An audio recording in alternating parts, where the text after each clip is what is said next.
Well, welcome to the Buckhannon water plant. Now, this is not the water plant. You may have seen the water plant before. It's much larger than this. But where we're at right now is out at the intake. This is where the water comes into the Buckhannon water supply to the water plant. Now, this is Tom Landis, and he is our plant manager. Tom, say hello to everyone. Hello, everyone. Thank you for taking the opportunity to hold interest in the water treatment facility for Buckhannon, and we hope this will be an educational opportunity for you. Very good. Now, Tom, whenever the water's coming into the city of Buckhannon's water plant, it comes from where? Is it that river right there? It comes out of the Buckhannon River, that's correct, Mayor. That is our Buckhannon River right there, and now there is an intake somewhere in that river. Now, we don't want to say exactly where, right? That's correct. All right, but for full disclosure, there is an intake there, and what happens is it gets pumped from the Buckhannon River into this building here. Is that correct? That's correct. And this is called what? And this is called the what building? This is called our intake structure on Wood Street. Intake structure on Wood Street. Why don't we take a look and see, okay, you got the water coming from the river, how does it end up in here and then end up at the water plant? Sure, we can do that. Let's go on inside then. All right, so when the Buckhannon River water comes straight from the river, it ends up in this facility here. And these have got our pumps. Tom, tell us a little bit about what we're seeing in here. What we have here is two what we call raw water pumps. They pull water out of a wet well. The wet well is where the river water comes in by gravity, and it comes into this deep wet well that these pumps pull the water out of. Gets a little bit of pre-treatment, which I'll explain in a minute of what pre-treatment is, but it's pumped from here down to the water treatment plant itself. All right. Now, how do you know the water's coming in? Is there a place to look at it over here? Yes, there is. These are the stairs that lead down to what we call the wet well. You can probably see some rippling in the water where the river water is flowing into the facility. This is all untreated river water at this stage, right. Getting ready to be pumped down to the water plant itself. All right, and these pumps here are what pumps it up to the plant? Yeah, the two black pumps here are what we call our raw water pumps. They pick the water up at a 4,000 gallon per minute rate and send it down to the water plant. We also have here an air compressor. This air compressor is used to backwash. Out in the river, there's a screen that collects debris, particularly when the river is real muddy. We use this air to sort of flush that debris back off so it will flow by gravity into this structure. Okay. You can hear one of our pumps shutting down. That's just a pressure relief, which is normal operation for the pump. Now, Tom, we're going to see a few more of these pumps as well over at the station, at the plant also. That's correct, yeah. And later on, we're going to talk about how much these pumps cost. Absolutely. We're going to do another show for the folks to let them see what the equipment is. Some of the years that this equipment's been here, how much it costs to replace or even to repair and maintain. That's correct. Which is something any business really has to keep an eye out for, but we also have to stay ahead of technology as well. Absolutely. Technology is really getting really big now. So I'll tell you what, this is where the water comes in, folks. You've seen it coming into this plant, now into this facility. Now the water is being pumped up to the water plant. So why don't we go up there and see what happens when it gets stuck at that stage? Absolutely. All right. Okay, welcome to the water plant, everybody. Over our right shoulder, you'll see the intake structure down by the river, which is where we just left. We are now standing on what we call our sedimentation basin at the water treatment facility. The water arrives here from the intake down along the river. This is where we pre-treat the water to remove all sediments, iron, manganese, destroy all bacteria that's harmful for human consumption. So I'll tell you a little bit about our facility here. It's a 4,000 gallon per minute flow. That's what we're designed to do. You're looking at what we call the turbine flocculator. That's where all of our chemicals are introduced into the water from the river. In this area here, the water and the chemicals are mixed at a very turbulent rate. That's to disperse the chemicals as fast as possible to capture everything we need that we want to remove. As you look down the treatment train, you can see some flocculation basins, which is just a a time period of which the water is in contact with the chemicals to allow a chemical reaction to occur. As you move down the treatment train, the process slows down a little bit. The ingredients or the impurities in the water become clumped together, at which time at the far end of the basin, where you see the metal units clear at the back, is what we call our sedimentation process. There, everything that we've targeted in this process will drop out of the water by a gravitational process. And then everything from this process will move inside the facility. Now, Tom, something I am noticing is the 3 different basins, 4 different basins. Now, the water ends up at the very end, treated somewhat. A lot of the large particulate matter gets dropped to the bottom. That's correct. And then it ends up going into the facility there. How old is this piece of the facility right now? When was this built? This concrete structure was built in the mid-'80s, put into use in 1987, I believe, in that time frame. As we go to leave this facility, we can look at the outside part of it, and we can see some deterioration occurring, which we'll address later about some of the needs we have as a water department, some of the needs we're going to have to address in the near future. Very good. Why don't we go ahead and take a look at the structure outside of the pump here? Okay, we'll do. The basin. As you can see, some of the mechanical things, some of the plans we have will be draining this facility down and remediate some of the concrete, which I'll show you in a minute where it's deteriorated. But all of this equipment out here will be replaced also. The motors, the drive shafts, the turning paddles, everything is pretty well, got about 28 to 30 years use out of it. It's coming near its end of its useful life, so we're going to do a major renovation in the immediate future, and we'll explain that in another video. Okay, as you can see, some of the concrete deterioration that's taken place due to the age of the structure.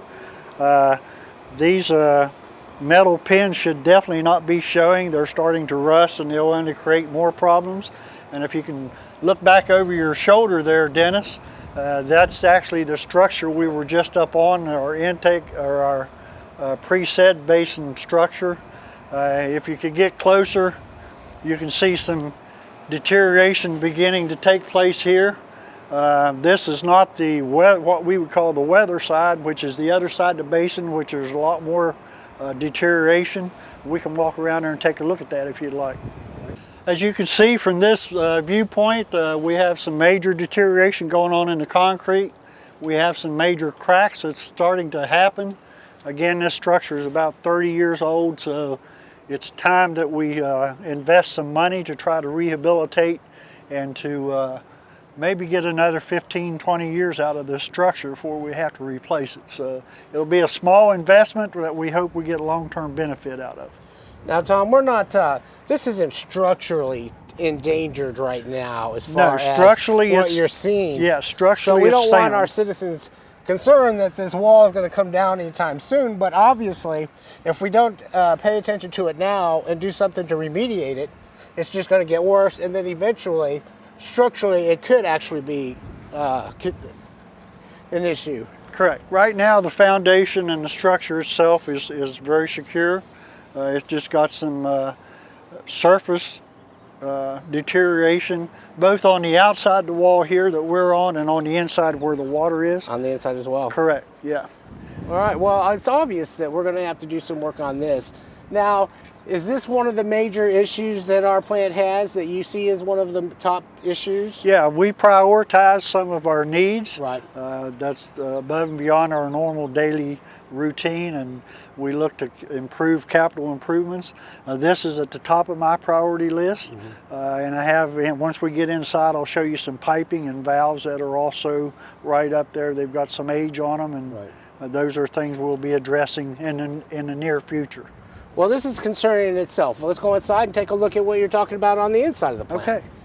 So we're at the second phase now, so once it gets to the end of the sediment basin, it comes into this big pipe, am I right? That's correct. And it heads over into the inside where we're going now, am I right? That is correct. Let's head there. Sir. Okay, welcome inside the water plant, everyone. Once the water leaves our pre-treatment facility or our set basin structure, the gravity feeds all the way through the plant. There's no pumping that goes on. We're now standing inside the filtration process. Once pre-treatment is concluded, it comes into a filter. There's actually 4 of these inside of our building here. These filters are designed to remove any remaining colloidal sedimentation that doesn't readily settle out in the pre-treatment process. So this is more or less a fine-tuning of the treatment process on the pre-treatment side. These filters are approximately 40 inches deep. They have different layers of gravel and sand, and then about 18 to 20 inches of anthracite coal on top of them. And all of that removes impurities that is not removed outside. Once these filters are just like a sponge is the way I explain it. Right. The dirt comes in on top and it actually will collect on the surface of that, and eventually it will plug or seal itself off, and we'll have to wash that back off so it can perform its job intended use. So we actually reverse the flow of the water, and that water goes to waste. Just like washing a sponge or wringing a sponge out, we just clean the filter to do that. So Tom, another way to look at it, the way I took it when I first learned it, it's a lot like a fish tank or an aquarium that you have at home. If you guys have an aquarium at home, you have an under gravel filter, right? So you have 2 lines that are coming up, and all of the sediments and all of the fish debris ends up coming down to the bottom, and it gets sucked through the different layers so that you end up with good water coming back out and being filtered through. So basically that's pretty much what we're doing here as well, filtering through the different sediments to get rid of all the fine particulates to go back into the main water with the chemicals. Yeah. Is that right? We want clean water coming out the bottom. That's I think correct. You might be backflowing now. You want to take a look at that? We're back washing a filter now, back in the back part of the filter room. Let's take a look at the backwash. You'll see it in here, Dennis.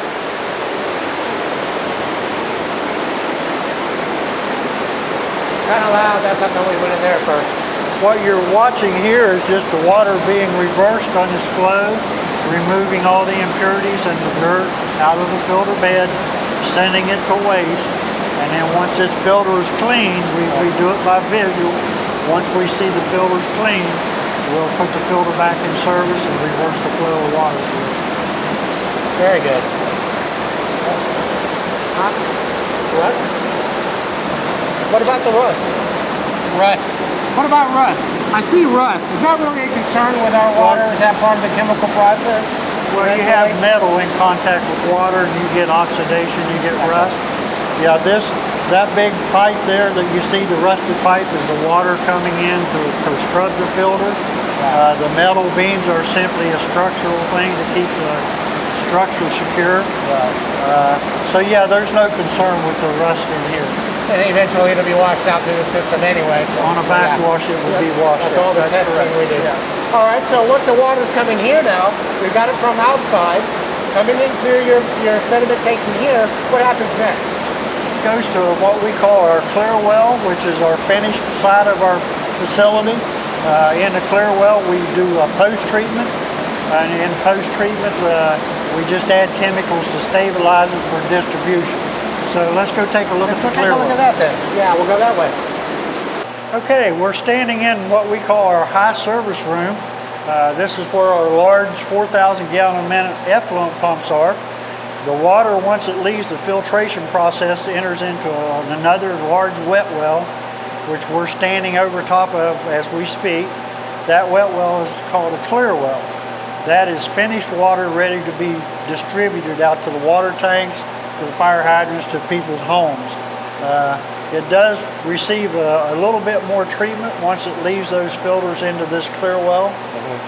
We add a disinfection to protect it from impurities out in the system. We dose it with fluoride. We also make a moderate pH adjustment for corrosion purposes. Right. And it remains here roughly an hour and a half as it travels through the baffles of the clear well. And then it comes over to these 4,000 gallon a minute pumps and gets pumped out into our system. Well, let's talk about these pumps for a minute. Okay. Now, you said 4,000 gallons That's a correct, minute per in minute. one of these. That's correct. When were these installed, do you recall? These again were 1987. 1987? During a major upgrade in the mid-80s. The old plant had these smaller pumps, which were 1,400 gallon per minute. I see. At that time, they had, due to the demand on the system, they operated 24 hours a day, 7 days a week. During the upgrade in the mid-80s, we went to a 4,000 gallon per minute pump. That allowed us to remove one shift, so we only operate 16 hours a day now, 7 days a week. Gotcha. Now, you have two. Do they both operate usually at the same time? They do not. Redundancy, is that part of it? Redundancy is exactly right. Everything we have two of in case one goes down, we've got a backup. Right. Now, as far as one of these pumps goes, now this is an 80s pump. Can we still buy one of these? No, we could not. We could have it reconditioned or refurbished, but we could not purchase the same pump. All right. Now, about, just to say to refurbish one of these, how much would that I'm going to guess you're in the neighborhood of $120,000 to $150,000. But obviously, we've taken really good care of these pumps. I mean, they look in great condition. Now, I'm no expert, of course, but for 30 plus years old, these appear to be. I'm assuming that it's because of the maintenance we've been continually doing on these pumps. We have a very aggressive preventive maintenance program, and that's extended the life of them for sure. But even with that, there's still only a certain lifetime you can get. I mean, there's no guarantee this pump won't break down tomorrow. Right. So the only way to know that would be to disassemble it and to inspect the internal parts of it. Let's say one of these goes down, how much to replace? How much to replace? With a new one, because we're not going to be able to buy another one. It'll take a while to fix. I'm going to guess you're in the $250,000 to $500,000 range. Per pump, that's correct. Wow, that's quite a bit. Yeah, it is. All right. Well, I just hope these keep working for a while. Is now this part of your upgrade as well? Yes, we have a different phase project where we look out 5, 10, 15, 20 years and try to predict and try to budget and plan for replacement of particularly large expenditure items. Gotcha. And this is probably in our phase 3, where right now we're going to do a phase 1 project. Right. And this is probably a phase 3, another 5 to 7 years out. Eventually we'll have to look at something. That's and I would assume efficiency is now better as well with a lot of these pumps, maybe a lot less energy use as well. Absolutely, yeah. So you would save on other things, like any modern technology we have now. That's correct. We would take advantage of that modern technology. I see the pump is pumping them up into this big pipe, and that's coming from the well underneath us. There's a wet well underneath us. Where does that water go into now? After Once it enters into that pipe, it goes out into what we call our distribution system. And there it goes many different directions. It could go to a pump station south in Upshur County. It could go north, south, east, or west. And it also goes into 2 of our major water tanks that distribute water throughout the Buckhannon. That's correct. Now, besides the city of Buckhannon and Upshur County, who else do we give water to? We have 4 purchasing systems. Adrian Public Service District, Elkins Road Public Service District, Hodgesville Public Service District, and Mount Hope Water Association. Very good. And all those PSDs, what we call second users or end users, what do we call those folks? We call them purchasing systems. Purchasing systems, and that's because we're supplying them with the water to their citizens, and they're turning around charging them, and then we recoup from the PSDs. That's Is that correct? Yes. How many other counties do we supply water to? Do you know? Yes, we go into Harrison, Lewis, Randolph counties. So it's just not Upshur County, it's surrounding counties as well that we're That's correct. That's my understanding. We're now into Webster County also. Yes. And anytime the citizens see that there's a lot of water line extensions, for instance, I think Elkins PSD is doing one now. That's part of the effort, but keeping in mind, all the water comes from this plant and from that river right out there. So let's take a look at the next part of your system, which is your chemical. How does that actually, because people want to know, how does that actually get put into the water? Sure. Should we do that? We'll be happy to show them. And while we're on the subject, we have roughly 21,000 water customers in Upshur and surrounding counties. 21,000. And as the last census I saw, we only have 20,000 citizens in Upshur County. Yeah. I think we were 20,000. So we're going outside the county for sure, yeah. Let's go take a look at how the chemicals work. Okay. So Tom, we were just talking about how the water gets distributed throughout the system, and this is this entire system, am I correct? That's correct. That's All the right, entire municipal boundaries. Right, and we are right about here at the water plant. That's correct. And all the water that's heading from this river into the water plant is now being distributed out to the different areas. And what I will point out in particular, which everybody always sees, our citizens, of course, are our water tanks, the big water tanks out there. There's Deer Creek, out at Deer Creek area, on the high school water tank. Of course, we got the Clow water tank and the North Buckhannon water tank, which is ones everyone's seen. So this water from this plant heads out to these as well, correct? And then it gets dispersed out to the different areas from the tanks? That's correct, yes. All right. Now, what else am I seeing here? Are these other water lines, the main lines that the water's distributed through that I'm looking at in color? Primarily what you're looking at there is a fire hydrant map that locates where all of our hydrants are. Very good. All right, well, then we're looking at chemicals, and now is this a part of the room where we keep the chemicals as well, Tom? Yes, this is a chemical storage room. We receive our inventory comes into this facility here, and this is just a storing place for our chemicals. Now, it doesn't look like you use a whole lot of chemicals. What are the primary chemicals you use to treat water? Primarily on the pre-treatment side, we add chlorine for disinfection. We add what we call potassium permanganate, or KMNO4, for an oxidizer. Oxidizes the iron and manganese, some other organic stuff. We add lime for a pH adjustment, sort of buffer the pH coming out of the river. We also add, on the pre-treatment side, we will add carbon in the summertime for taste and odor control. And that pretty well does our pre-treatment side. On our post-treatment side, when we're ready to distribute the water, we'll add a corrosion inhibitor called sodium hexametaphosphate. We'll adjust the pH with a soda ash.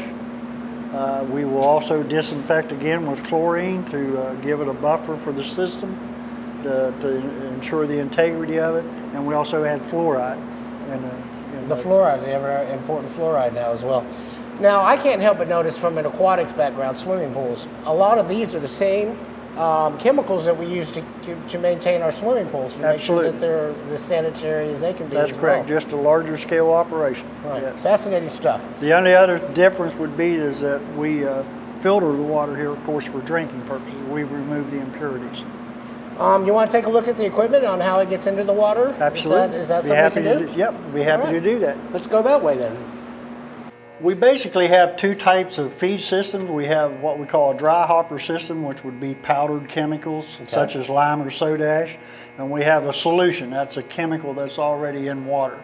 Or in a solution form. So our dry hopper feed, usually the chemical comes into a 50-pound bag. The operator will load that into a hopper above a piece of equipment. The hopper, by gravity, would feed that down through on a timer. This is a timer. Depending on how much of this he wants to feed in a minute, he adjusts this timer, and that would discharge the chemical into a solution tank in the back, and then there's a pump or a mixer that would mix that chemical into the solution tank. And then it goes from there out into either the pre-treated water or the post-treated. I can't help but notice the sodium carbonate now. We're all pretty much familiar with sodium bicarbonate. That's for an upset stomach. Is this kind of working the same way? How does this work with the water? This actually is a pH adjustment. It's what we use it for, to control the finished pH in the water. And why is pH important for people who don't know? Well, depending on how old your water system is or how old your home might be, pH and corrosion go hand in hand. We now know that in water, if we have corrosive water and chlorine and organics and all those, chemical reactions occur. And in the case of different piping out there, if you have lead or galvanized pipe, you could get a leaching of lead and copper. I've heard of that, yes. Yes.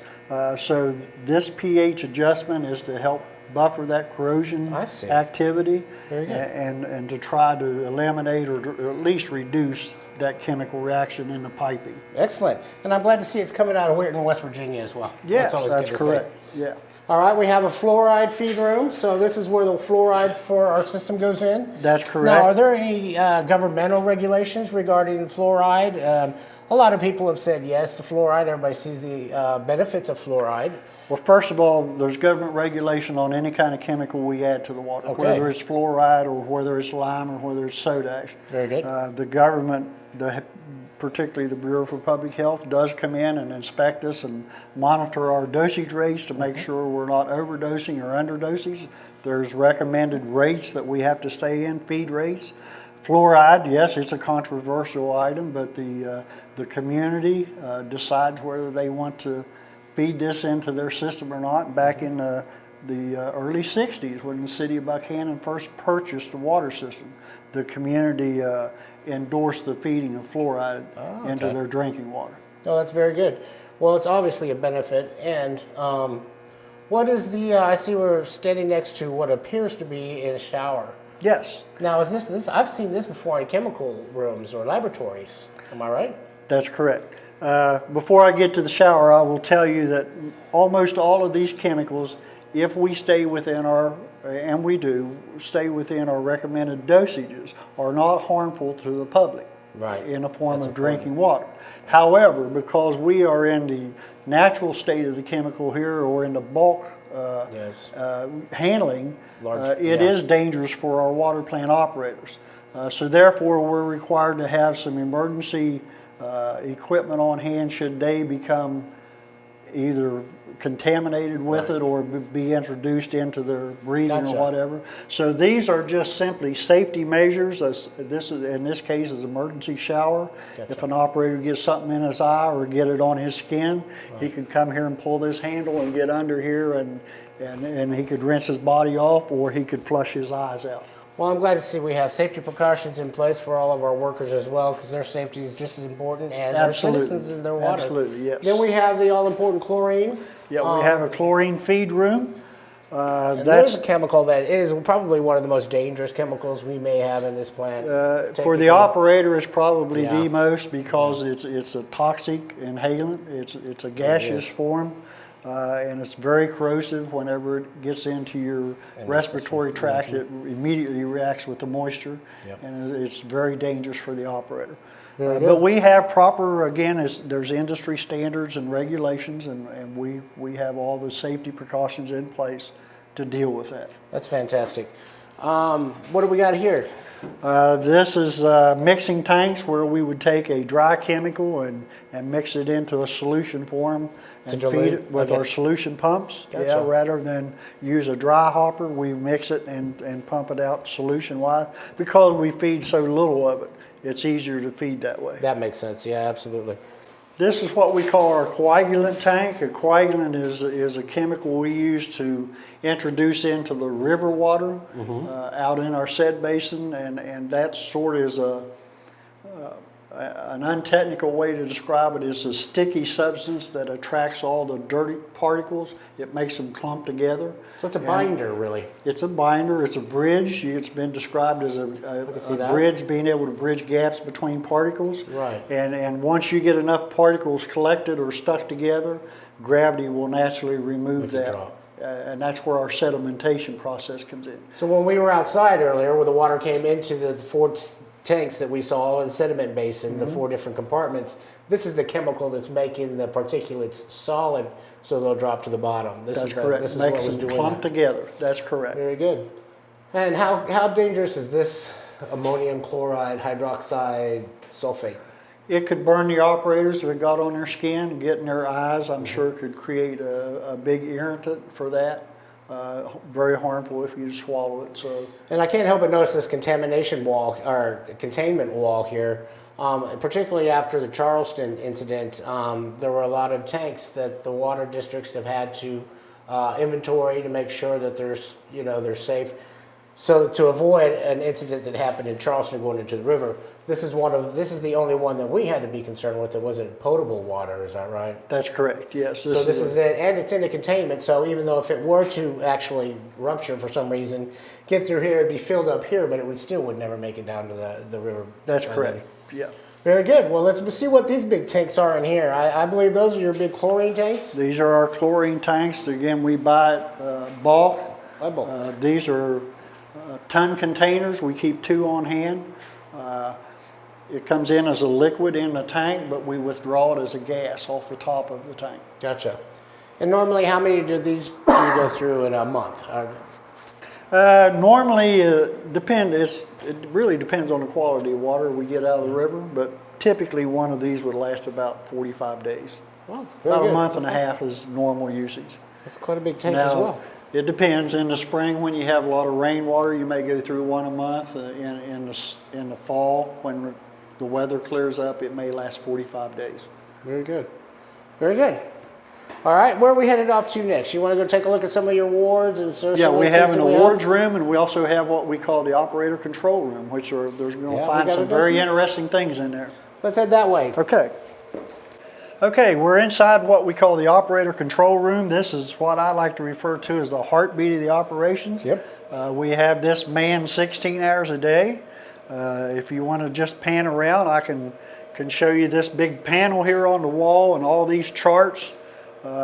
These charts monitor not only things that go on here at the plant, but it also monitors things pressure that goes on outside the system. It monitors some tanks for public service districts.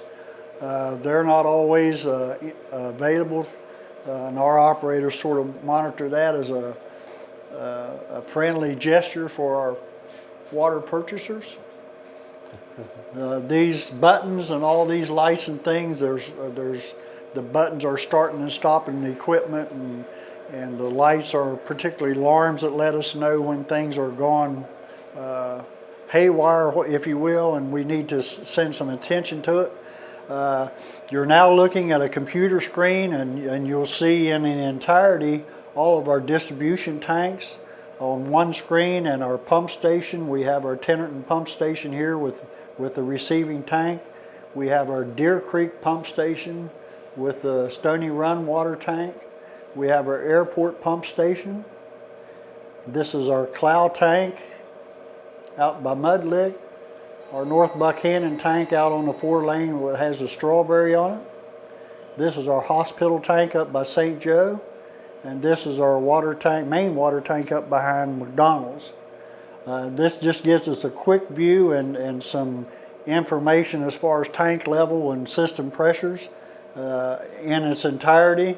And we can break this screen down and look at individual sites, and they're all got alarms on them, high, low water tank level alarms, power alarms if electric would go off, pumps on and off or not working alarms. So that's sort of our eyes and ears, because we can't staff the distribution system. Don't have enough folks and enough time in the day to do that. So we have a computer system called SCADA that does that for us, and it's a very valuable tool. We're in the process of buying a new SCADA system. This is sort of antiquated and needs updated, and we'll talk about that in another meeting maybe. Over here you'll see what we call the plant lab, which is where the operator performs a variety of tests. Here you see where he does his jar testing. This determines here the chemical dosages that he adds to the water. He has a procedure in which he's required to do to make those determinations.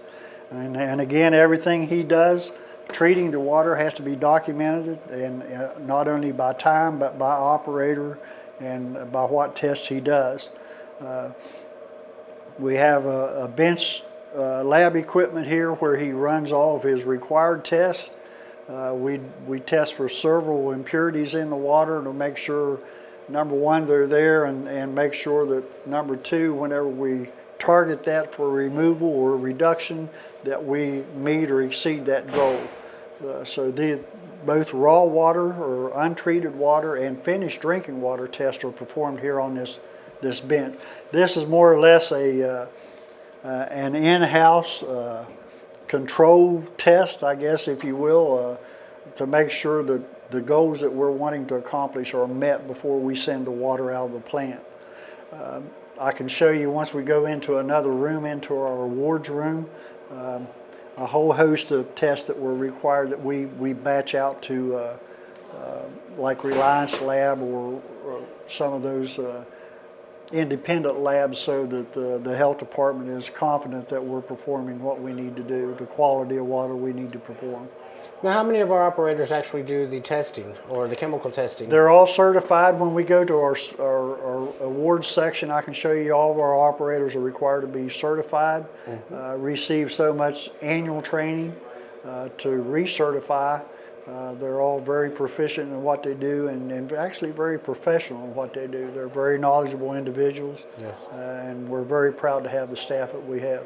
And I know we have an in-house lab as well, but we're required to do testing out in the fields as well, as far as different areas of town that you have to continually test. That's correct. How many times do you have to test out in the community? It depends on, there's so many different regulations that Yeah. you know, they're too numerous to mention. But on a daily thing, our operator has to go out and retrieve a fluoride sample to make sure the fluoride levels are where they need to be. Right. We go out and test the chlorine residual to make sure our disinfection is properly traveling through the system the way it needs to do for protecting, in case we would have a major break or something out there. But we can go out monthly. We have to do bacteriological samples monthly. Right. Quarterly, we have to go out and do disinfection byproduct sampling.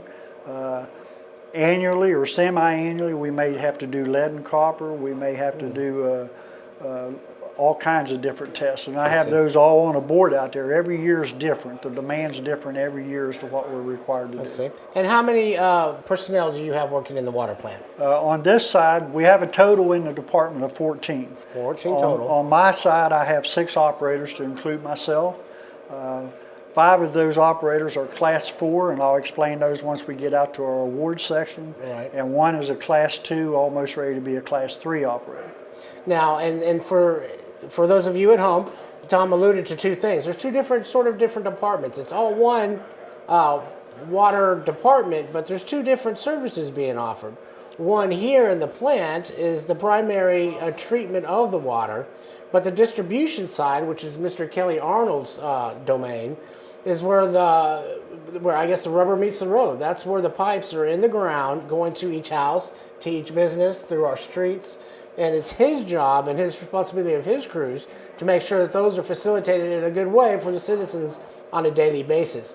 They're the ones that you see out on the streets doing the construction and all. Tom gets really lucky and gets to stay inside the plant quite a bit, unless we need him at City Hall. That's right. We all have our job titles and job duties, and of course we interact with each other. Yes, We do a very good job at that. And if you're ready, we'll go to the awards section, and I can explain some things out there. Let's do that. Okay. Right after you. All right. Okay, welcome back everyone. We're at the end of our tour here at the water treatment facility, and before you go, I'd like to explain to you about our operations, our operators that we're required to have, some of the training they're required to endure to be able to treat your water safely. Behind me on this wall is a list of all the employees that work here at the water plant. You'll see about 14 certificates hanging on the wall. The water treatment plant operators are required to have here at this facility a Class 4 license. To operate the facility, it's a federal and state law that we have to comply with. To get those licenses, you have to have so many years experience. Along the way, you have to pass certification tests, Class 1, Class 2, Class 3, and eventually Class 4, which is the highest. You have to make at least a 70 on a certification test, have that experience, and also at the same time, we have to recertify every 2 years. To do that, we have to do continual education or our license will become invalid. The same thing happens on the distribution side. They have to have their license to do the things that they need to do.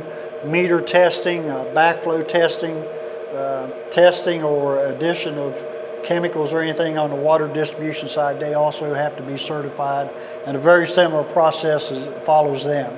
You have to have so many years experience, you have to pass a written test before they can obtain those certifications. So I'm very proud of the operators here. They've all put in hard work and put in their time to get the education they need. The city has always promoted and actually gave opportunities for the operators to advance their education. We're very thankful for that. And you know, we've made a very big investment in our operators, Mayor, and we're proud of that. Absolutely, and it's just a coup for the city of Buckhannon, and the longer we can keep them here and they continue through the process, and as long as we can continue to train and get better operators as we go through the years, It's only for the benefit of the citizens. Let's take a look at some of your awards over here, Tom. Yes, over on what we call the awards wall. These are various taste competitions we've entered, or system competitions. We've won numerous awards in the taste test competition, both at the state level and at the national level. We've also won West Virginia System of the Year award a couple of different times. So we're just very pleased that the certificates and recognition that these hard-working operators have received over the years. And probably one of our most fondest awards that we're really proud of is called an AWOPS award. AWOPS is an acronym for Area-Wide Optimization Program. And what that means is that we go way above and beyond what's required by regulation. We don't just meet the bare minimum standards. We have a national goal that is set that's very, very strict and stringent compared to what the regulations are. And our operators, year after year after year, receive this award by going above and beyond what's required. And that's a compliment to the city too, to allow the department, because it's an extra expense and a budget to be able to obtain those goals. So it's an investment by the city as well, but it provides a much better product for our customer. Absolutely. And that's what we're here for, to provide the customer with the very best water product that we can do. Well, Tom, I think you've summed it all up really well, and thank you for the tour that you've given us and the citizens for the water plant. Just in case nobody ever knew how you got your water. Now you know from out at that river how the process it takes as it goes through the system, and then how it ends up at your house or in your bathtub or in your backyard watering your plants. Now, Tom, tell us a little bit now. We just barely discussed the project upgrades or a rate hike that we're looking at for some projects that need to be done here. Give us the top 5 in immediate goals of the rate hike and what we're looking to accomplish with that bond. Okay, be happy to. I'll have to speak for my counterpart Kelly Arnold on the distribution side also, but we go through annually and we take a look at some of our needs that we can't do on an annual basis in our budget, either because of manpower or equipment or lack of funding. Right. And we prioritize those needs. Mm-hmm. And in this case, as you saw outside, we have some concrete deterioration going on with our sedimentation basin. We estimate that may be an $800,000 project. Right. And we don't have those funds readily available, as you know. Absolutely. So we're looking at investing at least $800,000 into that structure to firm it up and hopefully get another 15, 20 years out of it. Right. Down in the basement here, we call our pipe gallery. We have some problematic valves that are approaching 30 years of age. We're looking to upgrade those. We think that's going to be a $300,000 or $400,000 investment. All of those are part of what we consider a phase 1 project. In the next 2 to 4 years, we're hoping to knock those out. On the distribution side, we're in dire need of a brand new 1 million-gallon tank up behind McDonald's to remove a deteriorating tank out of the system. Rather than invest $250,000 in that tank, we want to take that $250,000 and put it into a new tank. Right. And then we're looking at investing in radio read meters, which is going to optimize our meter reading process and our billing process. Right. And it's just going to make us much more efficient. It's going to add years of life to the investments we make. It's going to add years of life into the equipment we have. Very good. And we also have more things to invest in. Well, I tell you what, Tom. Now we'll save for the next show. Absolutely. Because we don't want to give it all away yet. Okay. But some of the things that we're looking at for upgrades, of course, are going to benefit the citizens, not of just Buckhannon, not of just Upshur County, because as we discussed before, the surrounding counties are also getting some of our water. Absolutely. Some of the best drinking water in West Virginia. Tom, I can't tell you enough how much we appreciate your time. We're going to do another show, and we're going to sit down and talk specifics about certain things that we want to do within the water plant, and we'll talk a little bit more about, we'll go in depth on some of the upgrades that we're looking at doing with the construction, and maybe even some of the plans as well at the next date.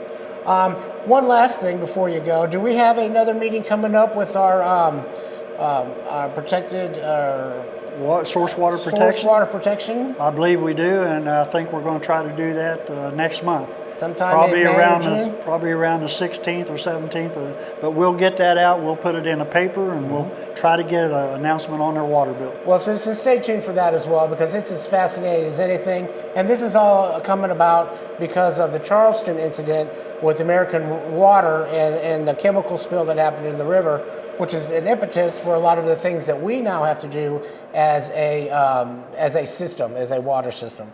So, Tom, until then, citizens, thank you for coming with us and being with us here at the water plant. Let's thank Channel 3 again for giving the access to the citizens of not only City Council and County Commission, but the infrastructure for Buckhannon and Upshur County. Till next time, thank you very much.